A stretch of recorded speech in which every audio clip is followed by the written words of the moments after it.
नमस्कार। आज हम बात करेंगे मन पर।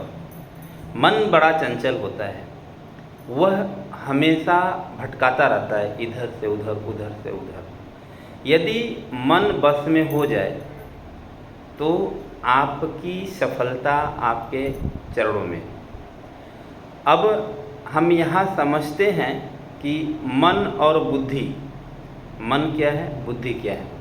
जैसे आप सुबह शाम को जब अलार्म लगाते हैं कि बुद्धि से लगाते हैं कि भाई मुझे 4 बजे उठना है, 5 बजे उठना है, लेकिन जब अलार्म बजता है तब आप उठ नहीं पाते हैं, तो उस समय आपका मन क्या बोलता है, थोड़ा और सो जाते हैं। तो जो अलार्म लगाया वो बुद्धि था और जो उठने नहीं दिया वो मन था। मन बुद्धि में अंतर पता चला। मन का एक ही काम होता है आपको पीछे ले जाना। मन का काम होता है मारना, वो हम लोगों को मारता ही रहता है। जैसे कुछ चीज़ हमको नुकसान करेगी तो भी मन बोलेगा चलो खा लेते हैं। हमको पता है कि ये नुकसान करेगा लेकिन मन बोलता है खा लो, तो वो जब खाएंगे तो नुकसान करेगा। तो मन यदि आपका साथ दे दे, जैसा बुद्धि चाह रही है वैसा यदि मन साथ दे दे, तो आपके जीवन में एक बहुत बड़ा बदलाव हो जाता है, काफ़ी बड़ा बदलाव होता है। तो अब यहाँ पर एक चीज़ और समझते हैं, एक उदाहरण से समझते हैं कि जैसे एक मालिक है, उसका नौकर है।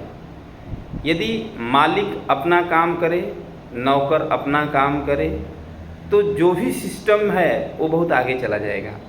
चाहे वो फैक्ट्री हो, चाहे घर हो, चाहे कोई बिजनेस हो, तो वो आगे जाएगा।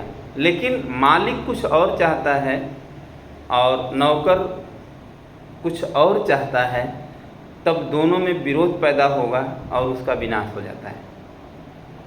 तो हमेशा कोशिश ये करना है कि मन और बुद्धि एक लय में आए। अब मन और बुद्धि एक लय में कैसे आता है, इसके लिए आपको प्राणायाम करना होगा, आपको ध्यान करना होगा। जब प्राणायाम और ध्यान करते हैं तब आपका मन और बुद्धि एक रिदम में आता है। मन और बुद्धि का परीक्षण कब होता है कि आपका मन और बुद्धि काफ़ी स्ट्रांग है, जब आपके जीवन में मुसीबत आती है। तब यदि आप समभाव की स्थिति में होते हैं तब समझ लेना है कि आपका मन और बुद्धि स्ट्रांग हो चुका है। यदि परिस्थिति थोड़ा सा डिस्टर्ब हुआ, डवाडोल हुई और आपकी स्थिति गड़बड़ हो गई, तो समझ लेना है कि आपको मन और बुद्धि पर काम करना पड़ेगा। जैसे हमको लगता है कि शरीर वीक है तो हम अच्छा खाना खाते हैं, एक्सरसाइज करते हैं, ऐसे ही मन की भी स्थिति को आपको समझना है। यदि वो आपको कमज़ोर लगता है तो आप ज़रूर प्राणायाम और ध्यान करें। मेरा ऑनलाइन योग का क्लास चलता ही रहता है, उसमें आप जुड़ें, ये सब चीज़ें सीखें। अब लाइफ है, उतार चढ़ाव आता ही रहता है। तो यदि आपके लाइफ में डाउनफॉल आ गया, मुसीबत आ गई, प्रॉब्लम आ रहे हैं, तब आपको क्या करना है। जैसे पहले लड़ाई होती थी तो लोग तैयारी करते थे कि जंग की तैयारी कर रहे हैं, जिसका जो भी हथियार होता था वो रेडी करता था लड़ाई के लिए। ठीक उसी तरह से कुदरत ने आपको आज का जो दिन दिया है उसको जीने के लिए दिया है, जश्न मनाने के लिए दिया है, खुशियाँ मनाने के लिए दिया है। दिन तो जीवन में आएंगे जाएंगे, लेकिन आपके जीवन में ये दिन कभी नहीं आएगा। तो सुबह आपको तैयारी करनी है, अच्छे कपड़े पहन लेना है, बढ़िया सा रेडी होना है, उसके बाद जो अच्छे खाना खाना है, दिन भर मुस्कुराना है, हंसना है, और उसके बाद परिस्थिति का सामना करना है। जब आप इसकी प्लानिंग सुबह में करेंगे तब आप फाइट कर पाएंगे, नहीं तो सिचुएशन और परिस्थितियाँ आपको दबोच लेगी। तो सुबह ही तैयारी करें। यदि लाइफ में चल रहा है, प्रॉब्लम आ रही है, तो सुबह रेडी हो जाएंगे हम कि नहीं आज तो कुछ करेंगे और लड़ेंगे। और एक कहा भी जाता है, एक बात कही जाती है कि जब भी आप किसी प्रॉब्लम से लड़ते हैं, और उस प्रॉब्लम से बाहर निकलते हैं, तब बड़े आप स्ट्रांग होकर बाहर निकलते हैं। आपका एक नया जन्म होता है, एक नए लेवल पे आप जीवन जीना शुरू कर देते हैं।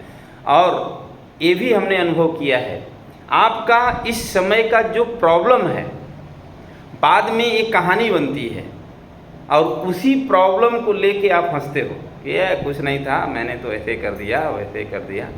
तो यदि आपके लाइफ में ऐसा कुछ चल रहा हो तो आप बिंदास रहिए और उसका सुबह सोकर उठिए और फाइट करिए, और कुछ दिन बाद ये स्टोरी बनेगी, आने वाली पीढ़ी को आप सुनाएंगे, अपने दोस्तों को सुनाएंगे कि मैंने इस तरह से फाइट किया।